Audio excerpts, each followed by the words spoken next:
All right, let's get into the biggest shock and awe game of the weekend. Michael and I... Not for me.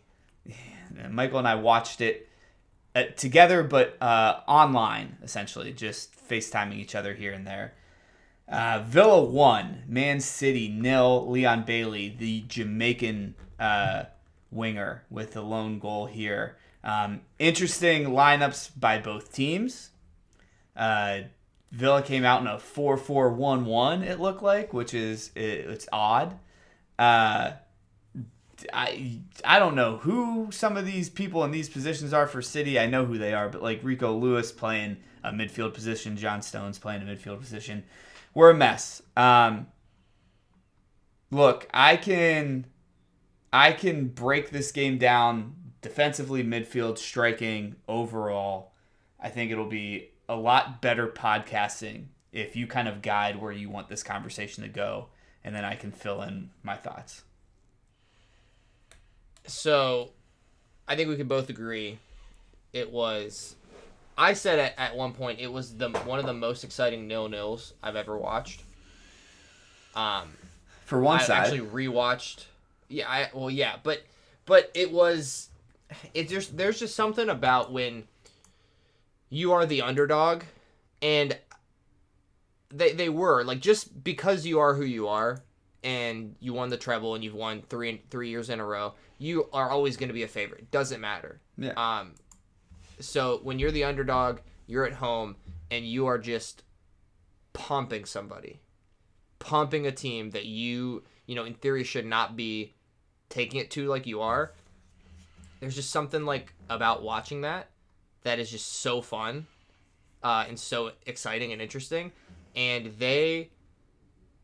I just couldn't believe how easy it was for them to do that over and over and over again. Mm-hmm. And I was sitting there watching like the highlights last night after like the game, because I didn't get to see like the first like 15 minutes, and I was watching and I saw like Haaland's 2 chances back to back, and I remembered that you had 2 shots on goal the whole game, and I literally thought to myself, I was like, this is it, this is all they had. And then after this, it's all Villa the whole time. In terms of like the positions, listen, Stones plays a midfield position when he's next to Rodri. Yeah. Okay. That is the key thing. Not when he's next to Akanji. I thought Stones was pretty average. I thought Akanji made some bad passes too. I know he has a little bit better role, or better grade. I thought Alvarez, it's hard when you can't get involved. I thought Alvarez, Foden were like non-factors, period. Haaland was basically a non-factor apart from his 2 chances. I just thought you guys had no chance. I mean, if you were a Villa fan and you thought City were ever going to score, I would literally be like, come on. Like, what are you talking about? You're watching the same game I am. Yeah, I mean, I'll go back to front. One, Ederson played great. Honestly, one of the best games I've seen him play in a long time. And that's about all the positive I have for the City team. Defense looks old. They're way out of position. Villa did a really, really good job of stretching out width-wise, like Walker and Guardiola, to have one-on-ones on the wing. Diaz then had to run back and forth, looked terrible. They just look slow. They look old. They look tired. You can't put 2 former center backs, turned whatever they are, in the midfield. They got torched. John McGinn torched us. John McGinn. Oh my God. He should just show this tape to any team that ever wants to sign him. Torch Stones, torch Akanji, torch Walker.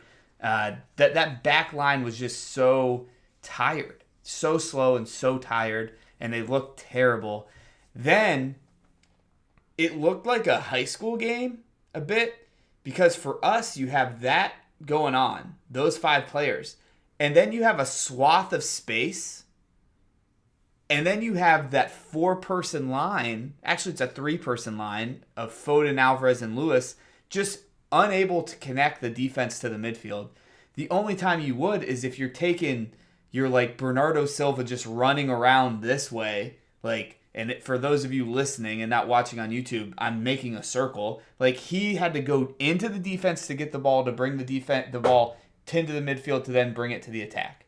We had no cohesion, no connection there.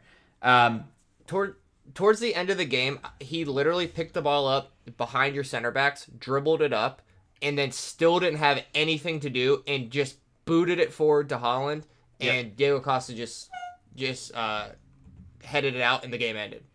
Yeah, it was, the midfield was a non-existent. We had, like I told you, we essentially had 4 shallow attackers, 1 attacker way up. We had 2 really deep midfielders, and then 3 defenders, and then you had Silva just doing this. Like, it's the worst game I've seen City play, and I said this last episode. It's one of the worst games I've seen play. This was actually the worst game I've seen City play. But I also don't want to take anything away from Villa, because that entire team was on fire.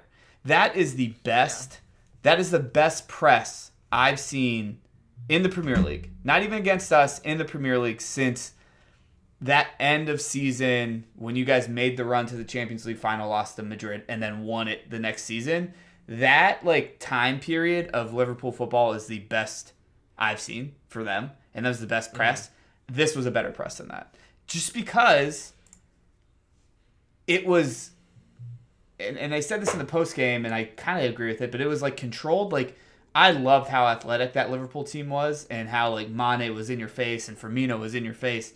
But this was a lot more controlled, where it was we're not going to foul you. We're just going to take the ball. There's no fouling. You're not going to get out of this by falling on the ground. We're going to take the ball. On the flip side, this is the worst press. We're able to press. We got pinned down. You guys couldn't get out of your own half either. No, we got pinned down so bad, so often in this game. It was pathetic. We can't get the ball to Haaland. Like I said, there's no cohesion there. And then, look, I'm 34. I feel but I hate doing this, because these are just people doing their job, and I don't want anyone sitting over my shoulder telling me how to do my job. But Matija Kovacic, why? I want to give Chelsea money back to take him back. Same thing with Wolves. I don't understand the Nunez pickup. I guess I don't understand what he's here to do. I don't know his position at this point. I don't know the role. I don't know the job that he's here to do. And of any of the jobs that he's attempted to do, it's not been very good. Shout out to Oscar Bob. Great name. One, he actually came out and just drove at the defense anytime he got the ball. I'd rather that. But then, if you go on our bench, man, we only brought 5 people, or we brought 8, but we only brought 5 additional people that we didn't then sub. 2 of them are goalkeepers. One of them's Ake. I think he's saving Ake because he's going to start at the weekend. Calvin Phillips, he could have played in this game. What's worse than what happened? That's the thing that should be fucking people up. If you're a Calvin Phillips or a Kovacic fan, we put 2 center backs in midfield before we put them in midfield. That's literally what we did. That's one of the first times, because we've never beaten you with a midfield. That is the first time I've ever seen. And again, to your point, you had 2 defenders in the midfield, and then 3 guys attacking midfielders, and then you had Bernardo Silva. That's the first time where that midfield looked like it could have walked into your midfield. Absolutely. And they probably could right now. Yeah. Look, I want to bitch about City, but I don't want it to be the bitching that takes away from what Villa did, because Tielemans, Ollie Watkins, Kamara, Bailey, Douglas Luiz, McGinn, fucking Digne threw it in your face 1 week later. Konsa. Yeah. Fucking dickhead. Pau Torres, even homie Diego Carlos. They all played very well. This Villa team, this performance that they put in beats anyone in the Premier League. Anyone. It does very well in Europe. I'm so scared. Yeah. They're our second to last game of the year. Yeah. They're good, and Unai knows what he's doing. I think he's the coach of the year so far. It's a really, really good team. Their bench, too, I would take over ours right now. They brought on Diaby. They brought on Ramsey, Duran. They also they didn't even play Zaniola. They have Den Donker, Lynlett, I guess, Dude, Matty Cash. Alex Moreno's a player, too. Yeah, Alex Moreno. Look, and this is going to be my last point on it. People were giving us shit last year because we gave up Gabby, we gave up Zinni, and Arsenal were in the lead for most of the season, and they're like, you guys fucked up. You shouldn't have gotten rid of those players. You shouldn't have given them away. And it didn't matter, right? We won. We won a treble last year. This is the first year where I'm like, we gave up way too much. We have no depth. We have no depth whatsoever. And with the 115 charges looming, this January we're not going to spend money because we can't. I'd be afraid to. That's a sign of you did something wrong. Not really. I mean, a little bit. Like if you were spending money and now you're not because of this, it's kind of heating up. Then you're kind of like, we better be careful because we don't want to add on. Look, worst game I've ever seen City play. Best game I've ever seen played against City, maybe. Probably. Is Pep on his petty tour now? I mean, people love to just hate that guy. I guess I don't get it. That was unprovoked. That was completely unprovoked. Yeah. He went after Micah, dude. That's your guy. He's my guy.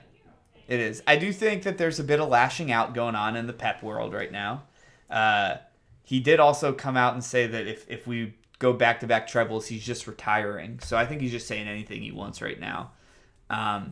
Mentioned Ian Wright was literally like, "What'd you guys say to him?" And they're like, "Nothing." He's like, "Oh, he just said it to you." He just said it to you, and he's like, "Yeah."